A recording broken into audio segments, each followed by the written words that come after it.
नमस्कार। आज के नए एपिसोड में आप सभी का स्वागत है। हमारा YouTube पर जो चैनल है साहित्य, संगीत और सिनेमा, हर विधा के कलाकारों को, साहित्यकारों को हम इसमें चर्चा के लिए आमंत्रित करते हैं।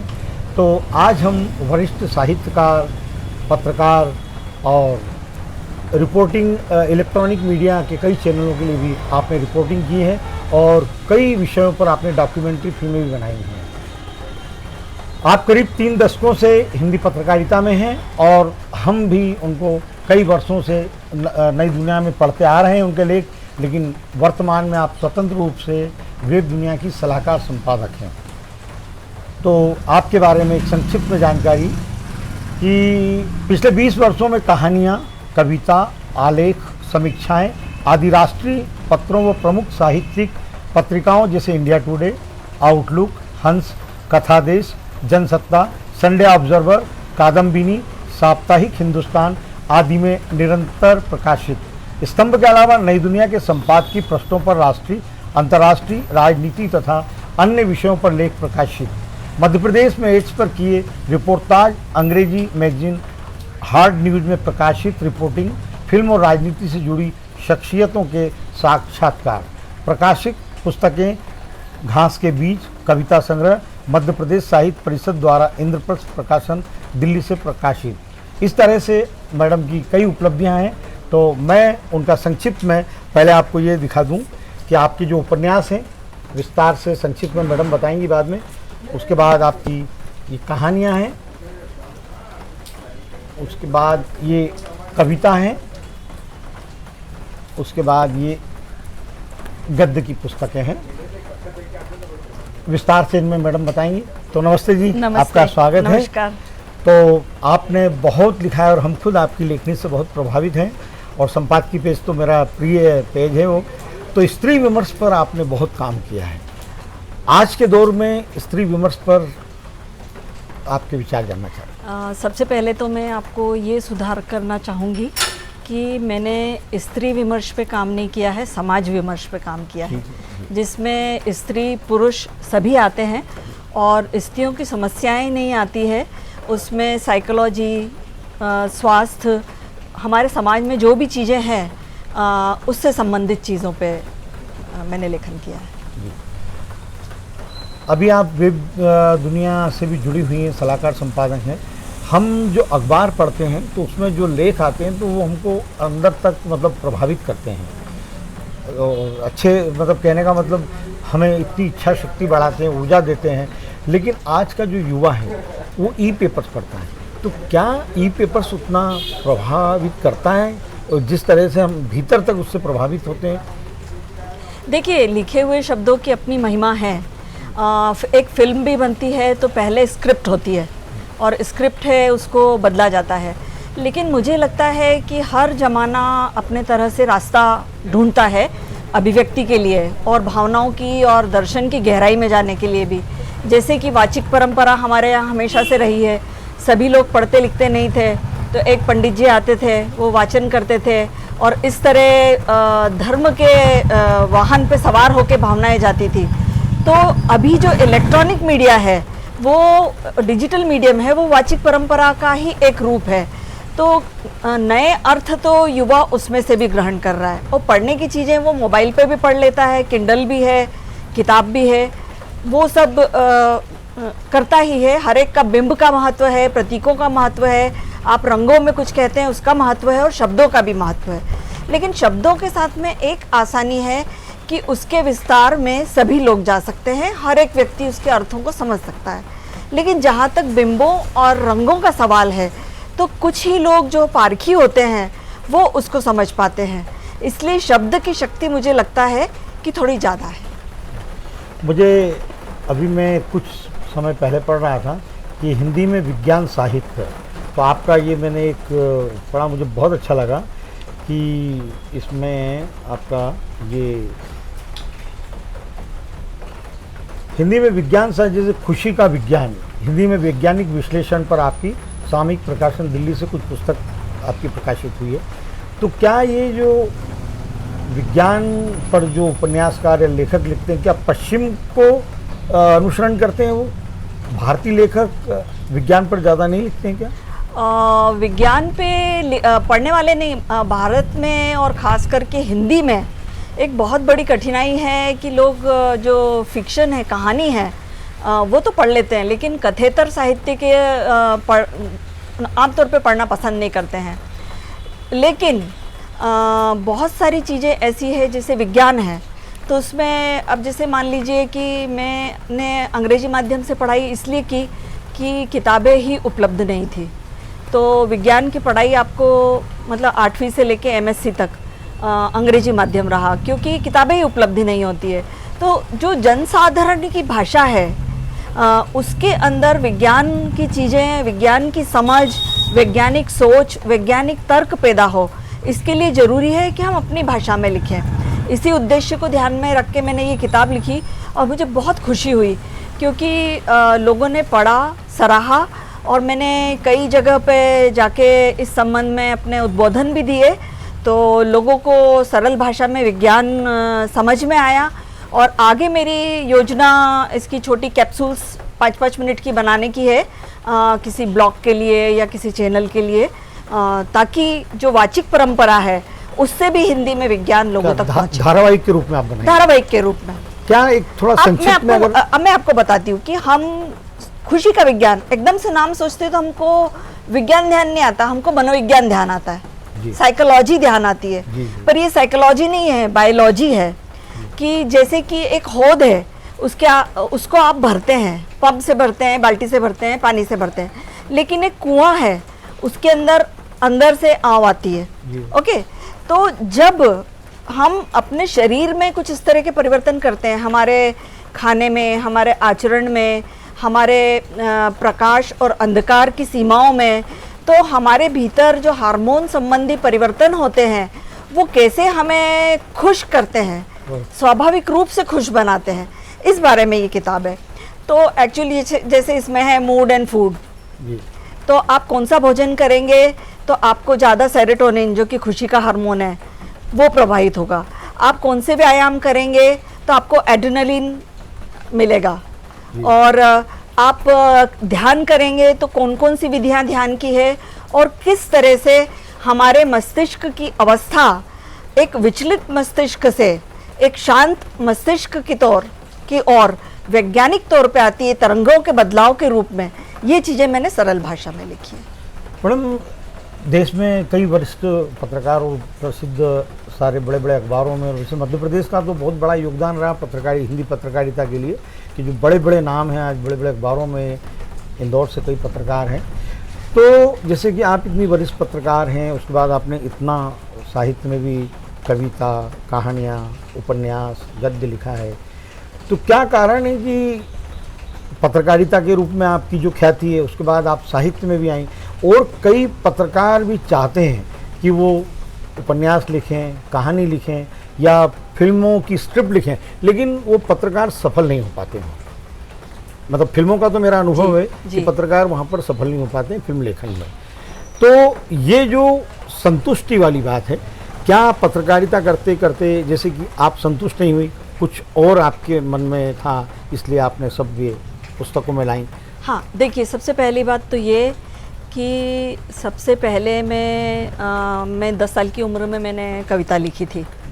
तो जो मेरे भीतर शब्दों का जो उद्गम और प्रवाह होता है वो साहित्य के रूप में ही हुआ है, और सर्वप्रथम मैं साहित्यकार ही हूँ, और वही मेरी आत्मा की आवाज़ है। पत्रकारिता एक व्यवसाय रहा, और उसमें भी काफ़ी कुछ कहने सुनने को मिलता है, मुद्दे उठाने को मिलते हैं, आपको अच्छा लगता है, लेकिन आखिरकार यह समूह में होता है, यह एक ढांचे में होता है ना, और सब लोग मिलके ये तय करते हैं कि कहाँ जाना है, कैसे करना है। लेकिन लेखन है, अपना लेखन जो है वो मुक्ति की अवस्था है। वहाँ किसी भी तरह का कोई सेंसर नहीं है, कोई आदेश नहीं है, कोई टेम्पलेट नहीं है, कोई फ्रेमवर्क नहीं है, कोई ढांचा नहीं है। आप बिल्कुल मुक्त अवस्था में हैं, आप ईश्वर हैं, आप जो चाहें वो किरदार बनाएं। तो उसमें जो संतुष्टि मिलती है उसका तो वो बेशकीमती है, उसका कोई मोल नहीं है, और इसके लिए व्यक्ति खुद ही प्रेरित होता है। निर्मला भुराड़िया को पत्रकारिता के रूप में देश में ज़्यादा जाना जाता है, विदेशों में, या उपन्यासकार के रूप में? ये तो मुझे भी नहीं पता है। कुछ एक आध दो प्रतिक्रिया अलग अलग आई हूँ। हाँ, ये मुझे भी नहीं पता क्योंकि है। हम तो पत्रकार के रूप में आपको बहुत पढ़ते हैं। लेकिन मुझे पत्रकारिता खास करके जो मेरा स्तंभ चला उससे ये फायदा हुआ कि आम जन मेरे लिखने पढ़ने से जुड़ पाया और मैंने हिंदी की ताकत को पहचाना। मुझे पता नहीं था, अधिकांश लोगों को जब बातचीत करते तो बोले अरे नहीं हम हिंदी विंदी नहीं पढ़ते, लेकिन ऐसा नहीं हुआ। मेरा जो स्तंभ था वो घर घर में पढ़ा गया। बच्चों ने, बड़ों ने, बूढ़ों ने, गांव में, शहर में, सभी ने पढ़ा और हिंदी में पढ़ा। जो अंग्रेजी वाले थे उनने भी हिंदी में पढ़ा। तो मुझे हिंदी की ताकत भी महसूस हुई और एक लेखक के रूप में पेठ बनाने में मुझे ज़्यादा सहूलियत मिली, क्योंकि साहित्य की पहुंच आज भी उतनी नहीं है। दुखद है लेकिन नहीं है भारत में। बिल्कुल। विदेश हिंदी में में, तो है? हिंदी में हमारे यहाँ भारत में भी, बंगला में, मराठी में बहुत लोग पढ़ते हैं और लिखते हैं, खरीदते हैं।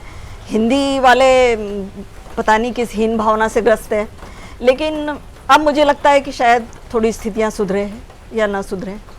अगर अपन पत्रकारिता और उपन्यासकार के बारे में ही बात करें तो पश्चिम से अगर भारत की तुलना करें तो कहा जाता है कि वहाँ के जो लेखक हैं पूरा अंदर तक घुस जाते हैं, मतलब चरित्रों में उस तरह से।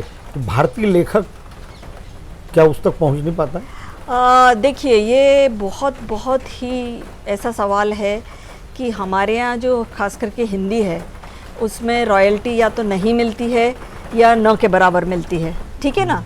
तो ये हमारा व्यवसाय नहीं हो सकता है। हम व्यवसाय के लिए और कुछ करते हैं और ये हमारा समांतर लेखन होता है।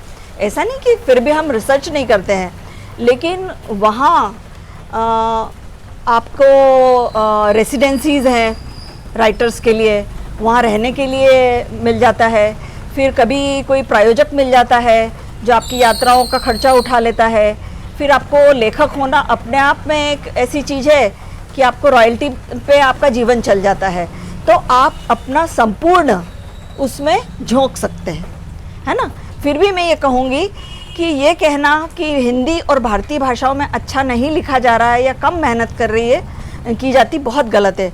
क्योंकि हमारे यहाँ बांग्ला में, मराठी में, कन्नड़ में, तमिल में, हर भाषा में इतना महान साहित्य लिखा गया है, बहुत सुंदर लिखा गया है और बहुत खोजपरक है। और खोज के अलावा, खोज जैसे पत्रकारिता में ज़्यादा महत्वपूर्ण है ना, मेथड जिसको कहते हैं कि तथ्य वो तो होने ही चाहिए। मान लीजिए आप इतिहास लिख रहे हैं, कल्पना, तथ्य, और तीसरी चीज़ है ऑब्जर्वेशन, अपने आसपास के लोगों को देखना।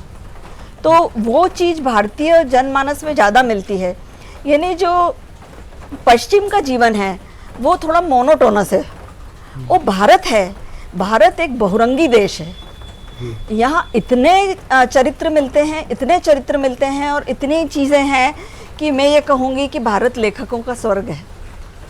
हमें यहाँ जितने किरदार मिलते हैं, मतलब अनंत हरि कथा अनंत। यानी एक प्रदेश से दूसरे प्रदेश तो आप छोड़ो, 12 कोस में जैसे बोली बदल जाती है वैसे वेशभूषा बदल जाती है, खान पान बदल जाता है, रहने के तरीके बदल जाते हैं और आपका सोचने का तरीका, व्यवहार का तरीका, आचार विचार रिवाज बदल जाता है। क्या एक मुख्य वजह ये समझ में आती है कि जो पश्चिम के लेखक हैं वो इंग्लिश में लिखते हैं तो उनका अनुवाद कई देशों की भाषाओं में होता है, तो इसलिए उनका जैसे मतलब होता है ना बेस्ट सेलर में आ जाते हैं। हमारे भारतीय मतलब हिंदी में अनुवाद वाली जो बात है उसकी कमी नजर आती है। एक्चुअली बहुत बड़ी कमी है, ये दोनों में ही होना चाहिए। अब क्या होता है कि अंग्रेजी से हिंदी में अनुवाद तो हो जाता है और लेकिन हिंदी से अंग्रेजी में अनुवाद नहीं होता है। और मुझे लगता है कि हिंदी से अंग्रेजी में, जर्मन में, फ्रेंच में और अन्य भारतीय भाषाओं में भी, मराठी में, गुजराती में, कन्नड़, तेलुगु, तमिल, इनमें अनुवाद भाषाओं में आपस में प्रवाह होना चाहिए। हिंदी, और ये मज़ेदार बात ये है कि कोई आप अंग्रेजी का कोई लेखक है, बड़ा लेखक है और उसकी किताब किसी ने अंग्रेजी से हिंदी में अनुवाद किया तो अनुवादक को अच्छा पैसा मिल जाता है, लेकिन यदि वो मूल कृति लिखता है तो उसको रॉयल्टी नहीं मिलती है। इसके अलावा पूरा एक जैसे प्रकाशक हमारे यहाँ किताबों की दुकानें नहीं दिखेंगी आपको। जैसे आप अमेरिका में जाएंगे तो आपको लाइब्रेरीज भी खूब मिलेंगी और किताबों की दुकानें भी बहुत मिलेगी। किताबें बिकती भी है, प्रकाशक बेचता भी है और रॉयल्टी भी देता है। जी। हमारे यहाँ न तो ये बताया जाता है कि कितनी कॉपी छापी है, न लेखक को रॉयल्टी मिलती है। और जैसे मान लीजिए कि हम लोग तो इस स्थिति में पहुंच गए तो कि मांग के लेते हैं प्रकाशक, लेकिन कई लेखक ऐसे भी हैं हिंदी और भारतीय भाषाओं में कि जो पैसा दे के छपवाते हैं। मतलब वैनिटी पब्लिकेशन जो है वो बड़ा जोरों पे है। भारत में हो या विदेश में, ये दोनों जगह बात ये तो वैनिटी पब्लिकेशन तो होता है, पर हमारे यहाँ ज़्यादा ये लेखक को प्रसिद्धि दिलाने के लिए और उसको सेलेबल बनाने के लिए जो प्रतिष्ठित पुरस्कार हैं वो उसकी वैल्यू तो बनाते हैं, ब्रांड वैल्यू तो बनाते हैं, चाहे विदेशों में हो तो वही बड़ी बात। भारत में भी अगर जैसे साहित्यकार को साहित्य अकादमी या ज्ञानपीठ पुरस्कार मिलता है तो निश्चित रूप से वो सेलेबल लोकप्रिय तो हो जाता है, उसकी वैल्यू बढ़ती है। तो हमारे भारत में जैसे आप पत्रकार रही, इतनी वरिष्ठ पत्रकार, बहुत नाम है आपका, तो आपने क्या अपनी लेखनी में ये आवाज़ उठाई है कि जो अच्छा लेखक के अच्छा लिखता है उसको साहित्य अकादमी पुरस्कार मिलना था, उसको ज्ञानपीठ पुरस्कार मिलना था, ऐसा इस तरह के विषय उठाए आपने? देखिए, पुरस्कार जो होते हैं, अब तो पुरस्कारों का इतना बड़ा ढेर लगा हुआ बाजार है। बाजार है तो बाजार में भी आवाज, आप पत्रकार नहीं, इसलिए हाँ, मेरा प्रश्न तो आपसे उठाई है। लेकिन इसके लिए जो पुरस्कारों की राजनीति एक तो सब जगह होती है जी। ये हिंदुस्तान है, वहाँ नहीं।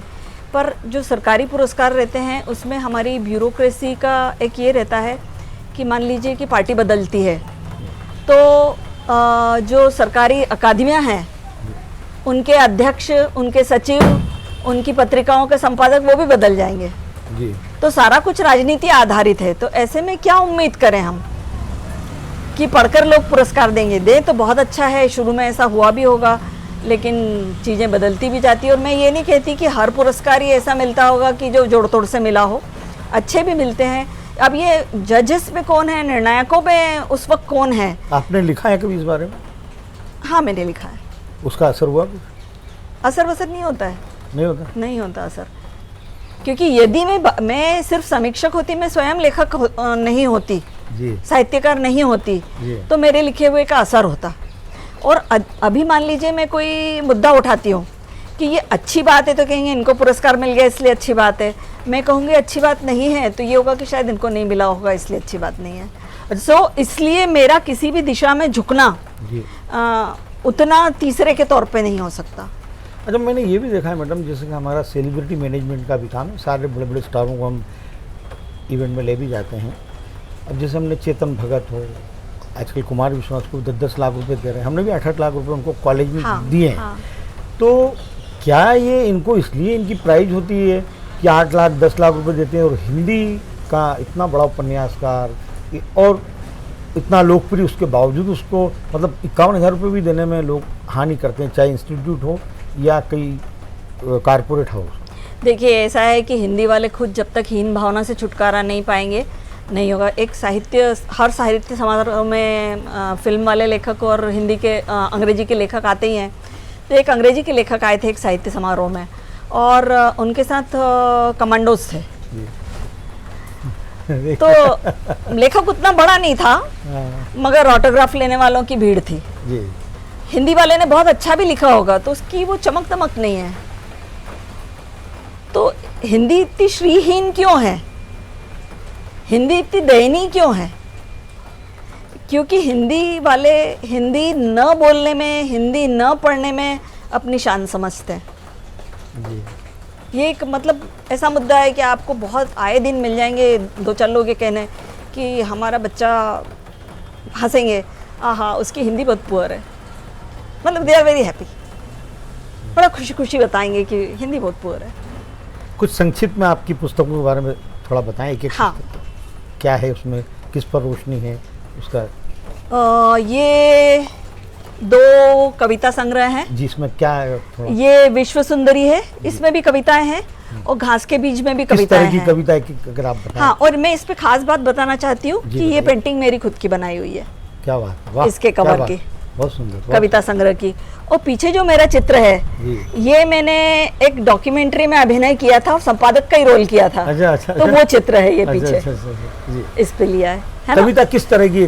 कविता पढ़ दें आप तो हर तरह की है, लेकिन आपकी प्रिय जो इस संग्रह में से?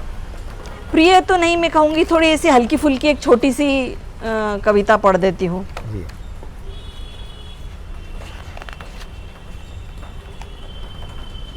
बिल्कुल छोटा एक क्षणिका। जी। अभी अभी तो किए थे, अभी अभी तो किए थे चिड़िया ने आकाश के सीने पर हस्ताक्षर। अभी अभी तो किए थे चिड़िया ने आकाश के सीने पर हस्ताक्षर। स्याही भी नहीं सूखने पाई, क्या? स्याही भी नहीं सूखने पाई कि हर्फ खो गए आकाश के विस्तार में। बहुत बहुत छोटा। और घास के बीज की जो मुख्य कविता है, आप कहें तो वही पढ़ देती हूँ, ठीक है ना। घास के बीज, घास के बीज बोने नहीं पड़ते, घास के बीज फैलते हैं अपने आप। घास के बीज फैलते हैं अपने आप, ढक लेते हैं गर्मी में दर की धरती को, हर लेते हैं सूनी आँखों का संताप। घास के बीज बोने नहीं पड़ते, घास के बीज फैलते हैं अपने आप। घास के बीज फैलते हैं अपने आप, धरती के ऊपर खड़े सुंदर शहर, धरती के भीतर दबे शहरों के मलबे। कुछ नहीं देखते घास के बीज, बन जाते हैं वे चारागाह। किसी उम्मीद में नहीं उगते, ना ही किसी ना उम्मीदी में मरते हैं घास के बीज। और ये मौसम भी है घास के बीज उगने का। कुछ कहानी का बारिश के साथ। किस हाँ। चीज में क्या है, क्या संदेश देती है, क्या ये दो कहानी संग्रह है, ये एक ही कैनवस पे बार बार है। ये राधा कृष्ण जो कि अब राजकमल प्रकाशन है जी, वहां से आया था, ये मेरी पहली किताब है जी। और ये मत हंसो पद्मावती भी कहानी संग्रह है। ये क्या सार है इसमें अगर हाँ, देखा जाए? ये वाणी प्रकाशन से आया। जी। तो ये वाली जो पहली किताब है जी, इसमें बच्चों के मनोविज्ञान पे, मनोविज्ञान से संबंधित सारी कहानियां जी, हैं। जी। और इसमें हर तरह की कहानियां हैं, पर खास करके जैसे आपने कहा था स्त्री विमर्श, जी, स्त्री विमर्श की कहानियां खास है इसमें। जी, जी, जी, आपने अभी पूछा था, जी, जी। तो स्तंभ में तो मैंने मतलब हर तरह की चीज लिखी, सिर्फ स्त्री विमर्श पे केंद्रित नहीं किया था, पर जी। कहानियों में स्त्री विमर्श है। उपन्यास। जी हाँ। ये मेरा पहला उपन्यास है, ऑब्जेक्शन मी लॉर्ड। क्या बात, ठीक इसका है कुछ ना? संक्षिप्त में? हाँ, मैं सारी चीजें बताती हूँ। ऑब्जेक्शन मी लॉर्ड को मध्य प्रदेश का साहित्य अकादमी पुरस्कार मिला, बहुत अच्छी बात, बालकृष्ण बहुत, शर्मा नवीन। क्या बात। और इसकी समीक्षा सभी ने की थी उस वक्त, आउटलुक, नई दुनिया, इंडिया टुडे, हंस वगैरह और भी। इस उपन्यास में चूंकि मैंने प्रिंट मीडिया में काम किया है जी, और चूंकि मैं मारवाड़ी परिवार से संबंधित हूँ, जी, तो इसमें मारवाड़ी परिवार के अंदर की का अच्छा और बुरा, दकियानुसी और फॉरवर्ड जो भी है उस तरह का जीवन है। जी, और प्रिंट पत्रकारिता, जी, जो अखबार की पत्रकारिता है, जी। उसके बारे में ये पूरा कथानक है। इस पुस्तक के प्रकाशन के बाद मुझे कई लोगों ने कहा कि आप पानी में रह के मगर से बेर कर रही हैं। इस किताब के नीचे लाइनें लगा के, अंडरलाइन करके मालिकों को सौंपी भी गई। जब आप नई दुनिया में थी? मैं उसी वक्त नई दुनिया में ही थी। क्या बात है। बिल्कुल। ये जो रामशरण जोशी हैं, जो नई दुनिया के ही थे, जी, उन्होंने लिखा है, उपन्यास में पत्रकार लेखिका अपने प्रामाणिक अनुभवों के माध्यम से महाजनी परिवेश से निकलने वाले क्षेत्रीय अखबार का असली चरित्र को पूरी तरह उधेड़ कर रख देती है। इस प्रक्रिया में अखबारपति, संपादक, महत्वाकांक्षी रिपोर्टर जैसे लोग बेपर्द होते जाते हैं। देखा जाए तो लेखिका निर्मला ने मगरमच्छों के बीच में रहते हुए उन्हें ललकारा है। यह उपन्यास पत्रकारों की नई पीढ़ी के लिए खिड़की की भूमिका मान लीजिए निभाएगा। पित पत्रकारिता या पेड न्यूज वगैरह, या एक दौर में, पत्रकारिता का चेहरा जब बदलना ही शुरू हुआ था, अब तो बदल चुका है, अभी इसका सेकंड खंड आ जाएगा। क्योंकि पहले आपके कार्यकाल में मान लीजिए कोई हाँ। संपादक अगर वो रिटायर्ड होता था तो उसका बड़ा सम्मान होता था। हाँ, हाँ, आज तो मालिक ही मालिक सब संपादक हैं। हाँ, हाँ, जी। बिल्कुल। आज अगला कुछ अगला, ये पुस्तक हमको चाहिए जी। हाँ, ये आपके लिए ही है। ये किताब है मेरी गुलाम मंडी। जी, वाह, क्या ये है ह्यूमन ट्रैफिकिंग, यानी मानव तस्करी पर। जी, तो इसका विचार कैसे आया कि अमेरिकन जो स्टेट डिपार्टमेंट है, उनकी सरकार एक एक्सचेंज प्रोग्राम उनका होता है, उसमें वो लीडर राइटर्स को और वर्ल्ड लीडर्स को चुन के अमेरिका बुलाते हैं। किसी एक विशेष विषय पे उस साल रहता है, 3 हफ्ते उस विषय पे पूरी वो शोध करवाते हैं। तो सौभाग्य से मैं उसके लिए चुनी गई थी और अमेरिकन सरकार ने अपने खर्चे पर मुझे न्यूयॉर्क, वाशिंगटन डीसी, डैलस और सिएटल ये सब जगह पे लेके गए थे। न्यूयॉर्क में लेख पढ़े होंगे उन्होंने, इससे प्रभावित हुए। मुझे नहीं पता है उनकी चयन प्रक्रिया क्या थी, लेकिन मेरा चयन हुआ, मुझे ये प्रसन्नता है।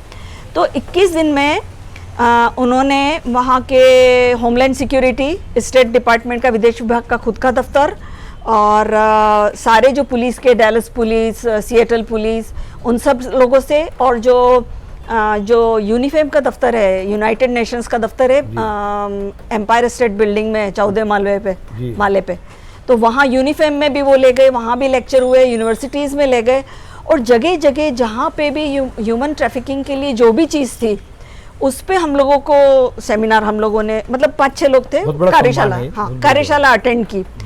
तो उसमें मुझे इतना मैटर मिला कि मुझे लगा कि इसको मुझे उपन्यास के तौर पे लिखना चाहिए।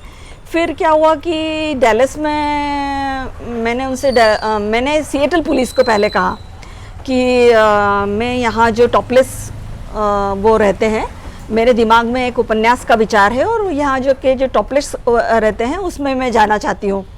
तो न तो मेरे साथी तैयार हुए, पुलिस ने भी मतलब पुलिस ने भी कुछ नहीं कहा, लेकिन उन्होंने, वो लोग इतने ज़्यादा गंभीर हैं लेखकों को लेकर कि साथ में एमिली करके हम लोगों की वो थी साथ में, जो मध्यस्थता जो कह सकते हैं उसको, कि हमारी अधिकारी थी एमिली। तो एमिली ने डैलस में जाते से ही डैलस पुलिस से कहा, हम उनसे मिलने गए कि मैं ऐसा ऐसा चाहती हूँ। तो उन्होंने कहा कि डैलस में जो टॉपलेस क्लब है, मैक्सिको के बिल्कुल पास है वो, तो उन्होंने कहा वो तो मैक्सिकन गुंडों की डेन है, आपको हम 2 एस्कॉर्ट देंगे और आप पत्रकार बन के नहीं जाएंगी। और वो सारा बिल्कुल जासूसी तरीके से उन्होंने किया कि ये इस ड्रेस में, नीले टी शर्ट में आपको एक आदमी दिखेगा, वो आपको जो एस्केलेटर है उस पर दिखेगा, आप ये रंग का ड्रेस पहनी होंगी, आप बताएंगी नहीं कि आप पत्रकार हैं या लेखिका हैं। और मैं गई वहाँ पे और उसका वर्णन किताब के अंदर है। क्या बात? हाँ, और तीसरी बात कि मुझे बचपन से ही ये लगता था कि जो किन्नर है हमारे समाज में, वो क्यों अलग घर बना के रहते हैं, वो क्यों मतलब नाचते गाते हैं, मांगते हैं। तो अखबार में काम करते हुए एक खबर आई कि चमेली नाम के एक हिजड़े ने एक किसी मतलब जो एक समलैंगिक वो थे, उनका झगड़ा हो गया। तो उसने जो जिस लड़के से उसका प्रेम संबंध था, उसको चमेली नाम के, उसका इमैस्कुलेशन कर दिया, नशे की गोली देकर चमेली नाम के हिजड़े को बेच दिया। तो मुझे लगा कि ह्यूमन ट्रैफिकिंग से ये विषय भी जुड़ता है। तो फिर मैंने इस पे शोध करना शुरू किया। मैं काफ़ी उन लोगों के घर में भी गई, खाना भी खाया, और भी कई उनके कार्यक्रमों में गई, मिली जुली। तो इस तरह कुल मिलाकर ये किताब अस्तित्व में आई। और इस किताब में मैंने हिंदी के समानांतर ही मैंने इंग्लिश में भी इसको लिखा है और वो भी प्रकाशित हो चुकी है। मैं अभी लाना भूल गई इसको, इंग्लिश वाली को। गद्य का कुछ? हाँ, गद्य में ये जो है कैमरे के पीछे महिलाएं, ये आपके दिमाग में कैसे आया ये सब, ये विषय? नहीं, एक्चुअली मुझे ऐसा लगा था कि ऐसे छांट नहीं सकते कि महिला निर्देशक और पुरुष निर्देशक, लेकिन कभी कभी क्या होता है कि मुझे फिल्म में बहुत ज़्यादा रुचि है, फिल्में देखने में, समीक्षा करने में। मतलब मैं फिल्मों का कीड़ा हूँ।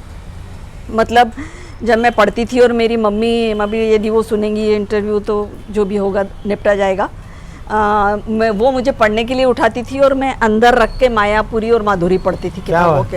हाँ, बिल्कुल फिल्मी कीड़ा। अरे वाह। तो मुझे हमेशा से बहुत रुचि रही है। तो पत्रकार, आपको कलाकार बनने के लिए मुंबई या NSD? हाँ, नहीं मतलब फिल्में देखने में बहुत रुचि है मुझे, दिखने में, इनके बारे में। मतलब एक फ्रेम भी छूट जाए तो मतलब मैं वापस देखूंगी, मुझे चलेगा नहीं, कोई बात करेगा। तो अगर छोटी सी बात की जाए कि जो कहानियों में बदलाव और जो दौर आ रहा है अभी समय, तो क्या आज के दौर में जो आप लेखक हैं नई नई जो कहानियाँ आ रही हैं, हाँ, नया बाजार है, हाँ। कह सकते हैं वेब सीरीज में कहानियों का नया बाजार है। हाँ। हमने उसका वर्कशॉप भी किया था। हाँ। आज की कहानियों से आप कितनी प्रभावित है और क्या वो समाज के साथ न्याय कर पा रही हैं जो कहानी? बिल्कुल, मैं उस पे भी आती हूँ। पहले इस किताब का ये था कि फिर इसके लिए मुझे ऐसा लगा कि महिला निर्देशकों पे मैं लिखूँ। उस समय संख्या बहुत कम थी, तो मैंने जाके कुछ के इंटरव्यू भी लिए, उनकी फिल्में देखी, उसका एनालिसिस किया। और इसके लिए मैं शशि कपूर के घर गई थी, क्योंकि उनने अपर्णा को फाइनेंस किया था। जी, जी। उस वक्त तो इस 36 चौरंगी लेन जैसी उसके लिए उनको कोई पैसा देता ही नहीं। फिर गुलजार साहब ने मुझे कहा, बहुत मज़ेदार बात कही उन्होंने। गुलजार साहब ने कहा कि मैं अपर्णा से आपकी बात करा सकता हूँ, क्योंकि वो राखी की बहुत अच्छी दोस्त है, मगर अभी वो चौथी शादी करके अमेरिका गई हुई है। तो ऐसे मज़ेदार वाक़ये भी आए। और हाँ, चोकसे जी ने शशि कपूर से इंटरव्यू का प्रबंध मेरा कराया था। हेमा मालिनी के भी मैं घर गई थी, सई परांजपे के घर गई तो वो मिली नहीं थी, अरुणा राजे की घर गई थी तो उन्होंने काफ़ी लंबा इंटरव्यू दिया। और भी काफ़ी हैं इसके अंदर।